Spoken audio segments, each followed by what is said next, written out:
Wow. Thank you very much. Do you know how many people are outside? Do you know what's going on out there? You know how lucky you are. I don't know if you're lucky or not to hear me, but boy, are you lucky anyway, just to be here. Oh, you're the club champion. Congratulations. I'm a club champion. I'm a many times club champion. Would anybody believe that? You know what it means? You can handle pressure. Don't kid yourself. You know, to be a club champion, it takes a special something, right? You know, no strokes. We're talking about no strokes. Not these guys that say, I'm a club champion, they got 10 handicap, right? But so what's your handicap? 8. That's pretty high. But that's not bad. That's not bad. And you beat people that are lower, I'll bet, right? Very good. Congratulations. So, yeah, there's a tremendous crowd of people outside. Unbelievable. And it's great to be with you all. We're going to do something. See that hat? Make America Great Again. That's what we're going to do. We're going to make America great again. And I just want to thank you. This is a beautiful part of the world, by the way. This is a beautiful club, too. How many people are members here? A lot of you? Yeah, it's beautiful. I like it. Maybe we should buy it. I don't know. Should we buy it? Now, and the course looks fantastic. So I thought we'd go, maybe we'll do a few question and answer. We'll do a little bit of talking. You've heard a lot of what I have to say, but, you know, it started. Yeah, sit down. Do you have seats? Yes. Thank you. Better, right? Better. It's been an amazing time. We started on June 16th, and everybody said, "Oh, he'll never run." All these pundits, you know, these total morons like Karl Rove and people that don't even have a clue. And they said, "Well, he'll never run, and if he runs, he'll just have a good time, and he's not going to do it because why would he want to do it? And, you know, he built a great business. Why would he want to leave that?" I want to do it because we are going to make America great again. We are in such trouble as a country. We owe $19 trillion. We have wars that we can't win. We can't beat ISIS. Can you imagine General MacArthur saying we can't beat ISIS? He'd have ISIS wiped out in about a half a day.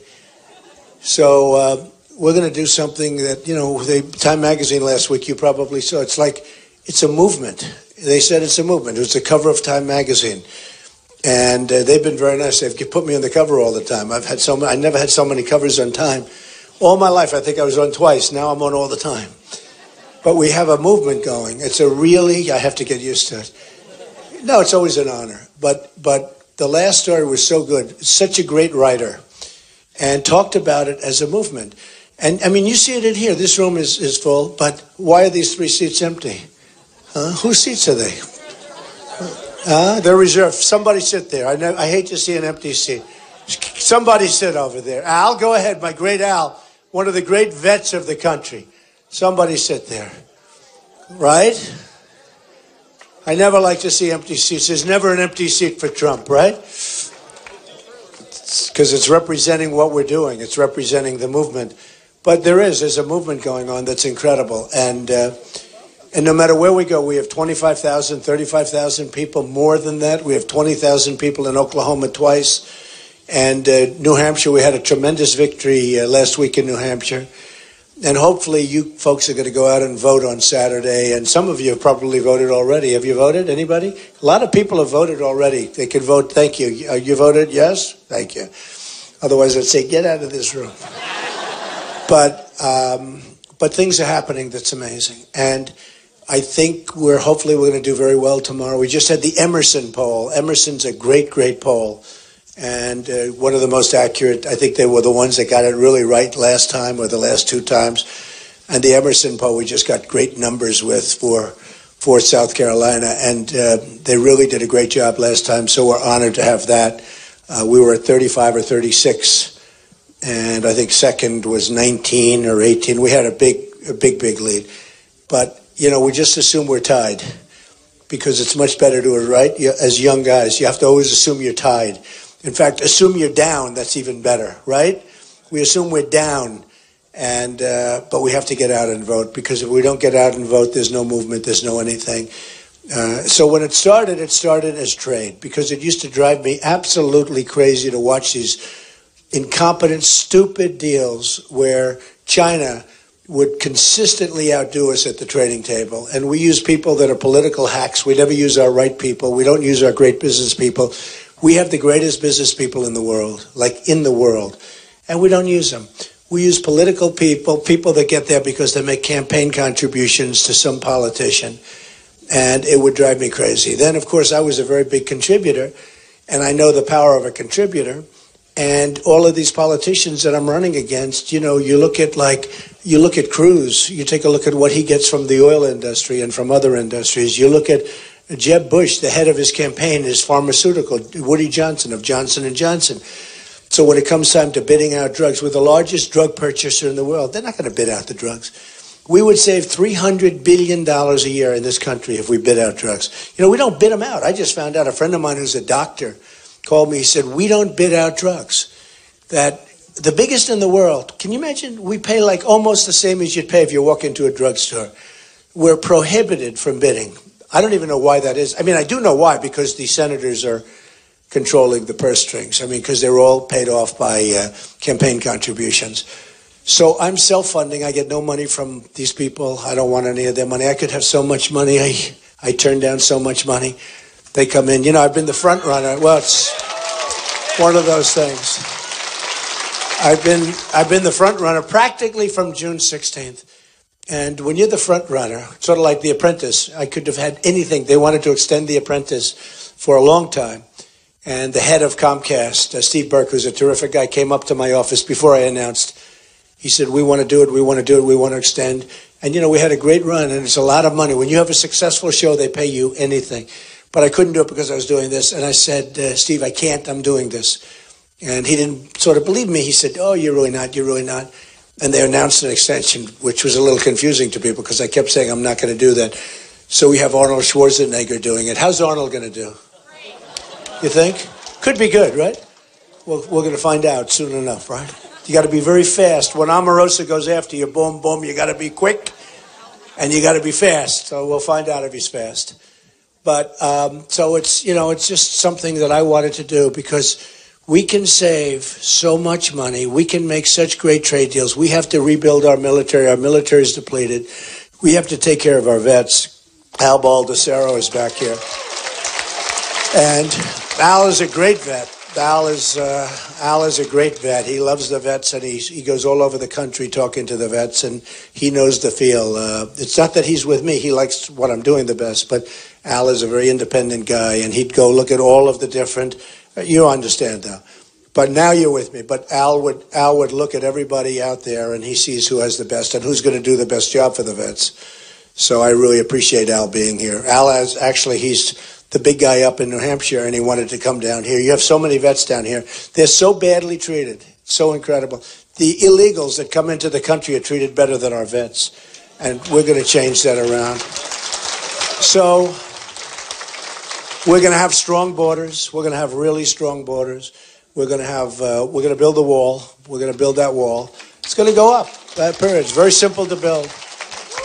It's 1,000 miles. The Great Wall of China is 13,000 miles. I think we can handle 1,000, right? We need 1,000. We have it's 2,000 miles, but we have a lot of natural barriers, which are fine. But we're going to build a wall, and it's going to be a real wall. It's going to be a real wall. And people can come into the country, but they're going to come in legally. They have to go through a process, and they're going to come in legally. And so we're going to do the various things. And, this all started when on June 16th I came down. My wife actually said, darling, if you run, you're going to win. That's good that you have a wife who is confident. But if you don't announce, you're never going to win because nobody's ever going to take polls of you, and you're never going to. And I said, yeah, but I want to take polls before I run. I don't want to, announce, and then it doesn't work out. She said, don't worry about it. You announce, you're going to win. So it was sort of interesting. So they didn't want a poll. And I announced, and literally from the beginning, once they found out I was willing to do it. Because it takes courage. It takes guts to run for president. This is not an easy thing. In many respects, I'll tell you. And I don't care about the money, but to self-fund, I never knew if I got the credit because, I'm the only one that's self-funding. I'm the only one I'm putting up my own money. And I'm in now for probably $25 million or close. And it's always a lot of money. Now, it's a fraction compared to what these guys are in because they're politicians. They have no idea how to spend money. Sort of interesting.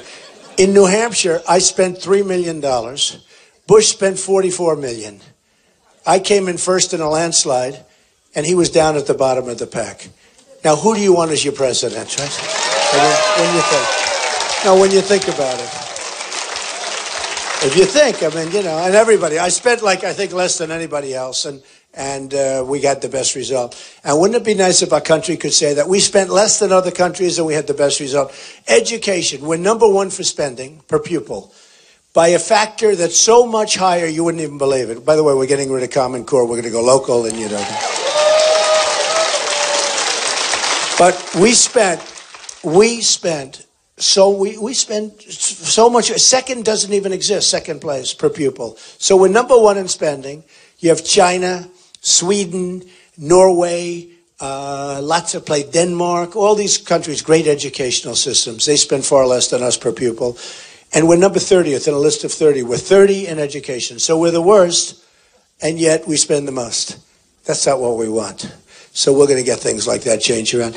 With military, with drugs, with so many other things, we buy things that they don't even want. The generals don't want them. We buy them because certain contractors have great political connections. They've got better connections into the guys I'm running against. And we want to buy the equipment that they want. We don't want to buy equipment that they don't want because some firm has political... You ever see where I'm sure you've seen it, where we're buying a plane that we don't want, even though the other plane they want and is cheaper. Only one reason. These guys get political contributions. There's only one reason. And they're lobbyists and their special interests tell them what to do. So we're going to change all that. We're going to get our budget back in whack. And you're talking about, we're going to make it better. It's not going to be worse. Somebody said, well, will it be lean? I said, no, you're going to have a better country. It's going to run better. Well, the waste is so incredible. For instance, if we bid out drugs, we're not allowed to bid out drugs. If we bid out drugs, we're going to save $300 billion a year. Can't think of it. $300 billion. I mean, who would think you don't bid out drugs? Now, the reason is you don't bid them out because the drug companies are all funding these people. Not only them, but all the Senate and the congressmen and everything else. So that's why. I mean, we're going to do the right thing. I talk about the Ford plant that moved to Mexico. Now you saw last week Carrier air conditioner. Anybody see the Carrier air? Big thing. They're getting rid of all their jobs. They're letting everybody go. And they're moving Carrier. I'm not buying any more. I buy a lot of air conditioners. I'm not buying any more from Carrier. So they're moving to Mexico. And the only way you stop them, I hate to say it, I'm a free trader, but the only way, and some Republicans would say, he is not conservative, He is not a conservative person. I'm common sense. The only way you stop them, move. No, it's common sense. There's only one way you can stop them. Some guys would say, you can't charge them. Look, free trade is great. I'm for free trade, but I'm also for smart trade, and I'm for trade like self-preservation. When these companies move to Mexico and then they make air conditioners, they put them across our border, no tax, no nothing. We lose the jobs, we lose the factories, we lose the money. What do we get out of it? We get nothing. So they're moving to Mexico. So I would say there's only one way to stop it. And I went to Wharton and I was a good student and all that stuff, but you don't have to. You don't have to go to high school to know this. You say very simply, enjoy your stay in Mexico. But every time you ship an air conditioner across that line, you're paying a 35% tax, folks. I'm sorry. And they're not going to leave. They're not leaving. They're not going to leave. Ford is like $2.5 billion. That's serious money, right? That's a big plan. Now, I've been talking about it for a year and a half. I think it's terrible. So they'll close up places in Michigan and all over, and they're building $2.5 billion. Now, yesterday I read in the papers that they're doubling down. They're going to go much bigger now. Now they've decided they're going to go and build even bigger. And I say, that's fine. But you know what? They're closing up all those places. We're losing American jobs. You're going to pay a tax. You're going to send those cars across the border. They have the illegals drive them right across the border. They're saving for it. It's true, nobody checks, because, under Obama, it's like Swiss cheese, right? So they hop in a Ford car, they drive it across the border, they come back, back and forth, no charge, don't worry about it. Let the dumb Americans pay. The dumb Americans with their really dumb leadership, let them pay. And we're not going to be called dumb anymore. We're going to become the smart country. We're going to be the smart country. And I'm tired of it. I see these things. I see this Iran deal where we give them $150 billion. We get nothing. I mean, this was negotiated by people that are incompetent, and we get nothing. So these things, Sergeant Bergdahl, okay? We get Sergeant Bergdahl, a dirty, rotten traitor, right? You see,